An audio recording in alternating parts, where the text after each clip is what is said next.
নমস্কার, আমাদের YouTube channel গালভরা গপ্পে আপনাদের স্বাগত। বাংলা সাহিত্যের বিভিন্ন সময়ের সাহিত্যিকদের রচনা দিয়ে সাজানো আমাদের এই চ্যানেল। আজ 30শে অক্টোবর। আজ আমাদের সকলের প্রিয় লেখক সুকুমার রায়ের জন্মদিন উপলক্ষে তার লেখা একটি মজার গল্প হেসোরাম হুঁশিয়ারের ডায়েরি। শুনতে থাকুন গল্পটি। কেমন লাগলো জানাবেন কমেন্ট করে।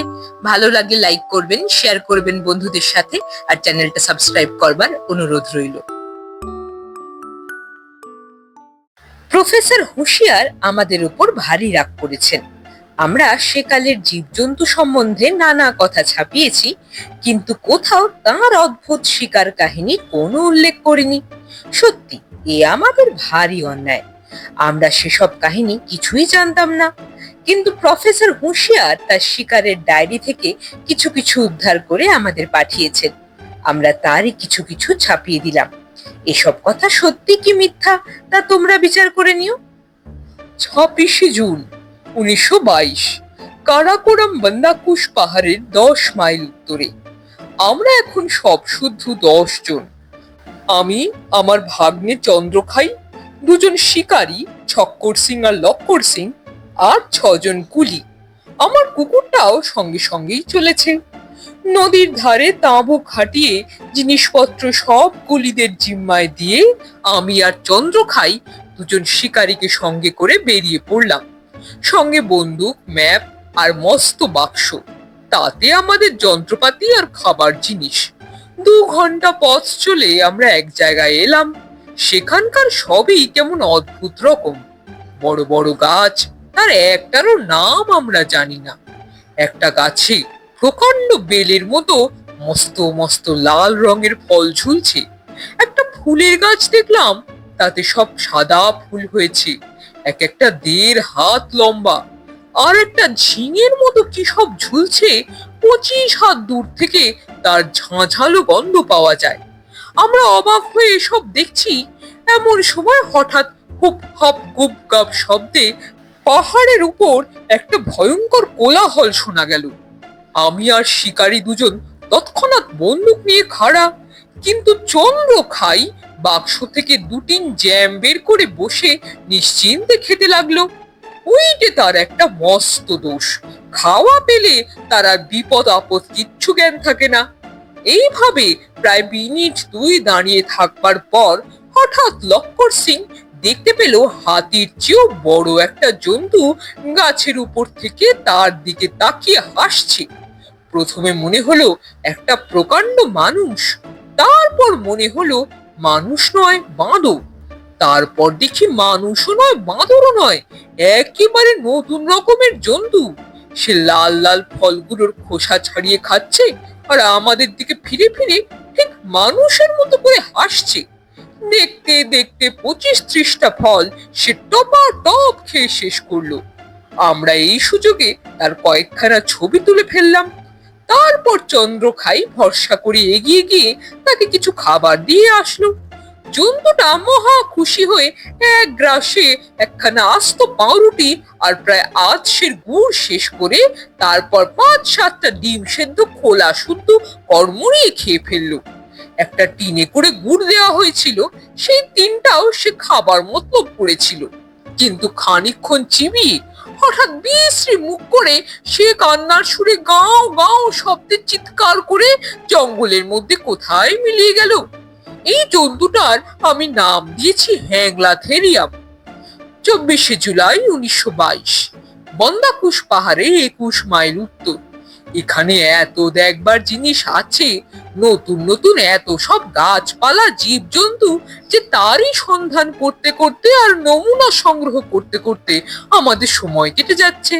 200 রকম পোকা আর প্রজাপতি আর 500 রকম গাছপালা ফুল ফল সংগ্রহ করেছি। আর ছবি যে কত তুলেছি তার তো সংখ্যাই হয় না। একটা কোনো জানোয়ার সঙ্গে নেবার ইচ্ছা, দেখা যাক কতদূর কি হয়। সেবার যখন কটকটোরা অনাময় তাড়া করেছিল, তখন সে কথা কেউ বিশ্বাস করেনি। তাই এবার জলযান্ত্র প্রমাণ সঙ্গে করে নিচ্ছি। আমরা যখন বান্দাকুশ পাহাড়ে উঠছিলাম, তখন পাহাড়টা কত উঁচু তা মাপা হয়নি। সেদিন জরিপের যন্ত্র দিয়ে আমি আর চন্দ্রখাই পাহাড়টাকে মেপে দেখলাম। আমার হিসেব হলো 16,000 ফুট, কিন্তু চন্দ্রখাই হিসেব করলো 42,000। তাই আজ আবার সাবধানে দুজনে মিলে মেপে দেখলাম। এবার হলো মোটে 2,700 ফুট। বোধহয় আমাদের যন্ত্রে কোনো দোষ হয়ে থাকবে। যা হোক, এটা নিশ্চয় যে এ পর্যন্ত ওই পাহাড়ের চূড়োয় আর কেউ ওঠেনি। এ এক সম্পূর্ণ অজানা দেশ, কোথাও জনমানুষের চিহ্ন মাত্র নাই। নিজেদের ম্যাপ নিজেরা তৈরি করে পথ চলতে হয়। আজ সকালে এক কাণ্ড হয়ে গেছে। লক্কর সিং একটা গাছে হলদে রঙের ফল ফলেছে দেখে তারই একটুখানি খেতে গিয়েছিল। এক কামড় খেতেই হঠাৎ হাত পা খিঁচিয়ে সে আর্তনাদ করে মাটিতে পড়ে ছটফট করতে লাগলো। তাই দেখে ছক্কর সিং ভাইয়া রে ভাইয়া বলে কেঁদে অস্থির। যাই হোক, মিনিট 10 কোরকম হাত পা ছুঁড়ে লক্কর সিং একটু ঠান্ডা হয়ে উঠে বসলো। তখন আমাদের চোখে পড়লো যে একটা জন্তু কাছেই ঝোপের আড়াল থেকে অত্যন্ত বিরক্ত মুখ করে আমাদের দিকে তাকিয়ে আছে। তার চেহারা দেখলে মনে হয় যে সংসারে তার সুখ নেই। এসব গোলমাল কান্নাকাটি কিছুই তার পছন্দ হচ্ছে না। আমি তার নাম দিয়েছি গোমড়া থেরিয়াম। এমন খিটখিটে খুঁতখুঁতে গোমড়া মেজাজের জন্তু আর আমরা দ্বিতীয় দেখিনি। আমরা তাকে টোয়াজ টোয়াজ করে খাবার দিয়ে ভোলাবার চেষ্টা করেছিলাম। সে অত্যন্ত বিশ্রী মুখ করে ফোঁস খোঁত খোঁত করে অনেক আপত্তি জানিয়ে আধখানা পাউরুটি আর দুটো কলা খেয়ে তারপরে একটুখানি পেয়ারা জেলি মুখে দিতেই এমন চটে গেল যে রেগে সারা গায়ে জেলি আর মাখন মাখিয়ে আমাদের দিকে পিছন ফিরে মাটিতে মাথা ঠুকতে লাগলো। 14ই অগস্ট, বন্দাকুশ পাহাড়ের 25 মাইল উত্তর। ট্যাপ ট্যাপ থ্যাপ থ্যাপ ছুপছাপ। সকালবেলায় খেতে বসেছি, এমন সময় এরকম একটা শব্দ শোনা গেল। একটুখানি উঁকি মেরে দেখি আমাদের তাঁবুর কাছে প্রায় উট পাখির মতো বড় একটা অদ্ভুত রকমের পাখি অদ্ভুত ভঙ্গিতে ঘুরে বেড়াচ্ছে। সে কোন দিকে চলবে তার যেন কিছুই ঠিক ঠিকানা নেই। ডান পা এদিকে যায় তো বাঁ পা ওদিকে, সামনে চলবে তো পিছন ভাগে চায়। 10 পা যেতে না যেতেই পায়ে পায়ে জড়িয়ে হোঁচট খেয়ে পড়ে। তার বোধহয় ইচ্ছে ছিল তাঁবুটা ভালো করে দেখে, কিন্তু হঠাৎ আমায় দেখতে পেয়ে সে এমন ভড়কে গেল যে তক্ষুনি হুমড়ি খেয়ে হুড়মুড় করে পড়ে গেল। তারপর এক ঠ্যাঙে লাফাতে লাফাতে প্রায় হাত 10 গিয়ে আবার হেলে দুলে ঘাড় বেঁকিয়ে আমাদের দেখতে লাগলো। চন্দ্রখাই বলল, ঠিক হয়েছে, এইটাকে ধরে আমাদের সঙ্গে নিয়ে যাওয়া যাক। তখন সকলের উৎসাহ দেখে কি। আমি ছক্কর সিংকে বললাম, তুমি বন্দুকের আওয়াজ করো, তাহলে পাখিটা নিশ্চয়ই চমকে পড়ে যাবে, আর সেই সুযোগে আমরা 4-5 জন তাকে চেপে ধরবো। ছক্কর সিং বন্দুক নিয়ে আওয়াজ করতেই পাখিটা ঠ্যাং মুড়ে মাটির ওপর বসে পড়লো আর আমাদের দিকে তাকিয়ে ক্যাটক্যাট শব্দ করে ভয়ানক জোরে ডানা ঝাপটাতে লাগলো। তাই দেখে আমাদের আর এগুতে সাহস হলো না। কিন্তু লক্কর সিং হাজার হোক তেজি লোক, সে দৌড়ে গিয়ে পাখিটার বুকে ধাই করে এক ছাতার বাড়ি বসিয়ে দিল। ছাতার বাড়ি খেয়ে পাখিটা তৎক্ষণাৎ 2 পা ফাঁক করে উঠে দাঁড়ালো। তারপর লক্কর সিং এর দাড়িতে কামড়ে ধরে তার ঘাড়ের উপর 2 পা দিয়ে ঝুলে পড়লো। ভাইয়ের বিপদ দেখে ছক্কর সিং বন্দুকের বাঁট দিয়ে পাখিটার মাথা থেতলে দেওয়ার আয়োজন করছিল, কিন্তু সে পাখিটার মাথায় লাগলো না, লাগলো লক্কর সিং এর বুকে। তাতে পাখিটা ভয় পেয়ে লক্কর সিংকে ছেড়ে দিল বটে, কিন্তু 2 ভাই এমন মারামারি বেঁধে গেল যে ভাবলাম দুটোই বুঝি এবার মরে। দুজনের তেজ কি তখন! আমি আর 2 জন কুলি লক্কর সিং এর জামা ধরে টেনে রাখছি, সে আমাদের শুধু হিঁচড়ে নিয়ে ভাইয়ের নাকে ঘুষি চালাচ্ছে। চন্দ্রখাই রীতিমতো ভারিক্কে মানুষ, সে ছক্কর সিং এর কোমর ধরে লটকে আছে। ছক্কর সিং তাই শুদ্ধ মাটি থেকে 3 হাত লাফিয়ে উঠে বনবন করে বন্দুক ঘোরাচ্ছে। হাজার হোক পাঞ্জাবের লোক কিনা, মারামারি থামাতে গিয়ে সেই ফাঁকে পাখিটা যে কখন পালালো তাই আমরা টেরই পেলাম না।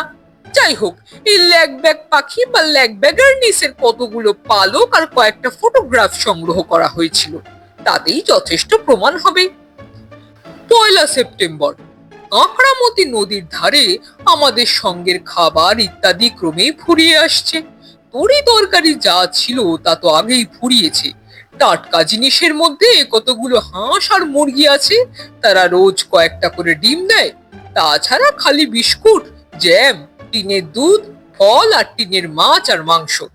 এইসব কয়েক সপ্তাহের মতো আছে, সুতরাং এই কয়েক সপ্তাহের মধ্যেই আমাদের ফিরতে হবে।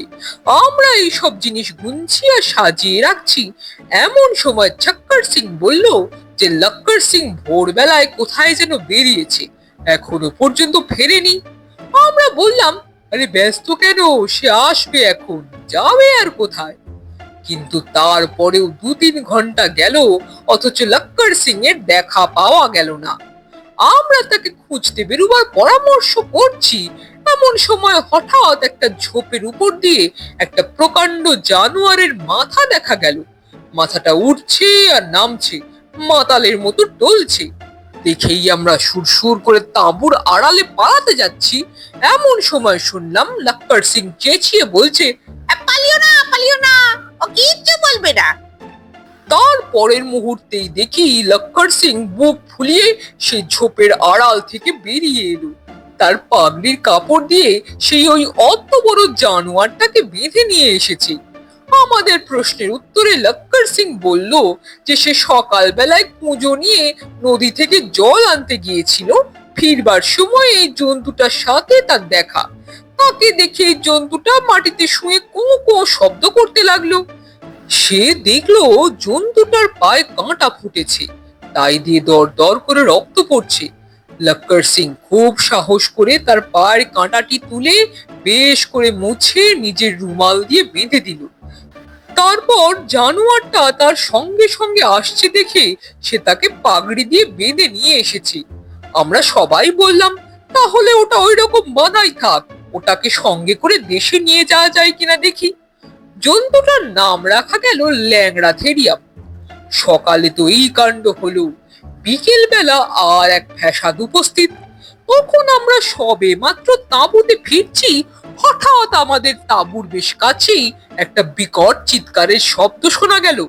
অনেকগুলো চিল আর পেঁচা একসঙ্গে চেঁচালে যেরকম আওয়াজ হয়, অনেকটা সেই রকম। ল্যাংড়া থেরিয়ামটা ঘাসের ওপর শুয়ে শুয়ে একটা লম্বা লম্বা গাছের পাতা ছিঁড়ে খাচ্ছিল। চিৎকার শুনবা মাত্র সে ঠিক শিয়াল যেমন করে ফেউ ডাকে সেই রকম ধরনের বিকট শব্দ করে মাধন টাধন ছিঁড়ে কতক লাফিয়ে কতক দৌড়িয়ে এক মুহূর্তের মধ্যে গভীর জঙ্গলের ভিতর মিলিয়ে গেল। আমরা ব্যাপারটা কিছুই বুঝতে না পেরে ভয় ভয় খুব সাবধানে এগিয়ে গিয়ে দেখি একটা প্রকাণ্ড জন্তু, সেটা কুমিরও নয়, সাপও নয়, মাছও নয়, অথচ তিনটেরই কিছু আদল আছে। সে এক হাত মস্ত হাঁ করে প্রাণপণে চেঁচাচ্ছে, আর একটা ছোট নিরীহ গোছের কি যেন জানোয়ার হাত পা এলিয়ে ঠিক তার মুখের সামনে আড়ষ্ট হয়ে বসে আছে। আমরা মনে করলাম এইবার বেচারাকে খাবে বুঝি, কিন্তু 5 মিনিট গেল, 10 মিনিট গেল, কেবলই চিৎকার করতেই লাগলো। খাবার কোনো চেষ্টা দেখা গেল না। লক্কর সিং বলল, আমি ওটাকে গুলি করি। আমি বললাম, কাজ নেই, গুলি যদি ঠিক মতো না লাগে তাহলে জন্তুটা খেপে গিয়ে কি জানে কি করে বসবে, তাকে জানে। এই বলতে বলতেই ধীরে জন্তুটা চিৎকার থামিয়ে সাপের মতো এঁকে বেঁকে নদীর দিকে চলে গেল। চন্দ্রখাই বলল, এই জন্তুটার নাম দেওয়া যাক চিল্লেনোসরাস। চক্কর সিং বলল, ও বাচ্চা কা নাম দেও বেচারা থেরিয়াম। 7 সেপ্টেম্বর, কাঁকড়ামতি নদীর ধারে নদীর বাঁক ধরে হাঁটতে হাঁটতে আমরা পাহাড়ের একেবারে শেষ কিনারায় এসে পড়েছি। আর এদিকে এগোবার জো নাই। দেয়ালের মতো খারাপ পাহাড় সোজা 2-300 হাত নিচে সমতল জমি পর্যন্ত নেমে গিয়েছে। যেদিকে তাকাই সেদিকেই এরকম। নিচের যে সমতল জমি সে একেবারে মরুভূমির মতো, কোথাও গাছপালা জনপ্রাণীর চিহ্ন মাত্র নাই। আমরা একেবারে পাহাড়ের কিনারায় ঝুঁকে পড়ে এসব দেখছি। এমন সময় আমাদের ঠিক হাত 50 নিচেই কি যেন ধরফর করে উঠল। দেখলাম বেশ একটা মাঝারি গোছের তিমি মাছের মতো কি একটা জন্তু পাহাড়ের গায়ে আঁকড়ে ধরে বাদুড়ের মতো মাথা নিচু করে ঘুমোচ্ছে। তখন এদিক ওদিক তাকিয়ে এরকম আরো 5-7টা জন্তু দেখতে পেলাম। কোনোটা ঘাড় গুঁজে ঘুমোচ্ছে, কোনোটা লম্বা গলা ঝুলিয়ে দোল খাচ্ছে, আর অনেক দূরে একটা পাহাড়ের ফাটলের মধ্যে ঠোঁট ঢুকিয়ে খুঁটে খুঁটে বের করে কি যেন খাচ্ছে। এইরকম যখন দেখছি সে সময় হঠাৎ কটাংকট শব্দ করে সেই প্রথম জন্তুটা হুট করে ডানা মেলে একেবারে সোজা আমাদের দিকে উড়ে আসতে লাগলো। ভয়ে আমাদের হাত পা গুটিয়ে আসতে লাগলো। এমন বিপদের সময় যে পালানো দরকার তা পর্যন্ত আমরা ভুলে গেলাম। জন্তুটা মুহূর্তের মধ্যে একেবারে আমাদের মাথার ওপর এসে পড়লো। তারপর যে কি হলো তার ভালো করে মনে নাই। খালি একটু একটু মনে পড়ে একটা অসম্ভব বিটকেল গন্ধের সঙ্গে ঝড়ের মতো ডানা ঝাপটানো আর ভয়ানক কটাং কটাং আওয়াজ। একটুখানি ডানার ঝাপটা আমার গায়ে লেগেছিল, তাতেই আমার দম বের হয়ে প্রাণ বের হয়ে যাবার জোগাড় হয়েছিল। অন্য সকলের অবস্থাও সেই রকম অথবা তার চাইতেও খারাপ। যখন আমার হুঁশ হলো তখন দেখি সকলেরই গা বেয়ে রক্ত পড়ছে। ঝক্কর সিং একটা চোখ প্রায় ফুলে বন্ধ হয়ে যাবার জোগাড়। লক্কর সিং এর বাঁ হাত এমন মোচকে গিয়েছে যে সে যন্ত্রণায় আর্তনাদ করছে। আমারও বুকে পিঠে বেদনা ধরে গিয়েছে। কেবল চন্দ্র খাই এক হাতে রুমাল দিয়ে কপাল আর ঘাড়ের রক্ত মুছছে, আর এক হাতে এক মুঠো বিস্কুট নিয়ে খুব মন দিয়ে খাচ্ছে। আমরা তখনই আর বেশি আলোচনা না করে জিনিসপত্র গুটিয়ে বান্দাকুশ পাহাড়ের দিকে ফিরে চললাম। প্রফেসর হুঁশিয়ারের ডায়েরি এখানেই শেষ, কিন্তু আমরা আরো খবর জানবার জন্য তাকে চিঠি লিখেছিলাম। তার উত্তরে তিনি তার ভাগ্নেকে পাঠিয়ে লিখলেন, এর কাছেই সব খবর পাবে। চন্দ্রখাইয়ের সঙ্গে আমাদের যে কথাবার্তা হয় খুব সংক্ষেপে তা হচ্ছে এই। আচ্ছা, আপনারা যে সমস্ত নমুনা সংগ্রহ করেছিলেন সেসব কোথায় গেলে দেখতে পাওয়া যায়? হ্যাঁ, সেসব হারিয়ে গেছে। বলেন কি, হারিয়ে গেল? এমন সব জিনিস হারিয়ে ফেললেন? হ্যাঁ, প্রাণটুকু যে হারায়নি তাই যথেষ্ট। সে দেশের ঝড় তো আপনি দেখেননি।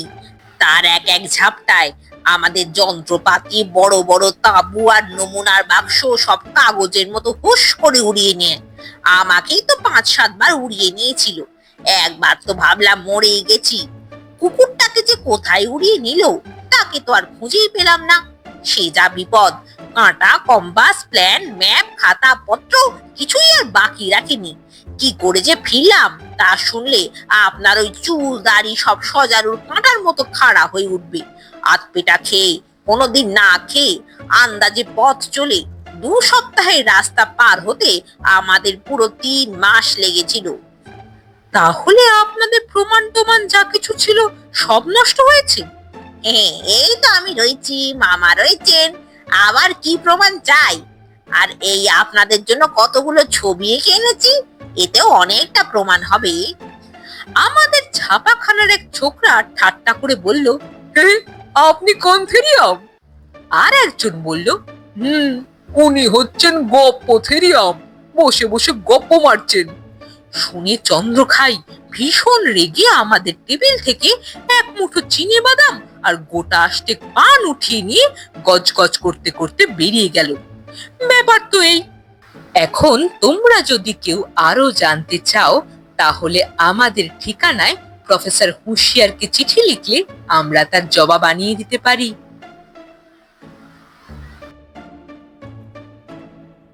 শুনছিলেন লেখক সুকুমার রায়ের লেখা গল্প হেশোরাম হুঁশিয়ারের ডায়েরি। কেমন লাগলো গল্পটি জানাবেন কমেন্ট করে। ভালো লাগলে লাইক করবেন, শেয়ার করবেন বন্ধুদের সাথে, আর চ্যানেলটা সাবস্ক্রাইব করতে ভুলবেন না। তাহলে অপেক্ষা থাক পরবর্তী গল্পের জন্য।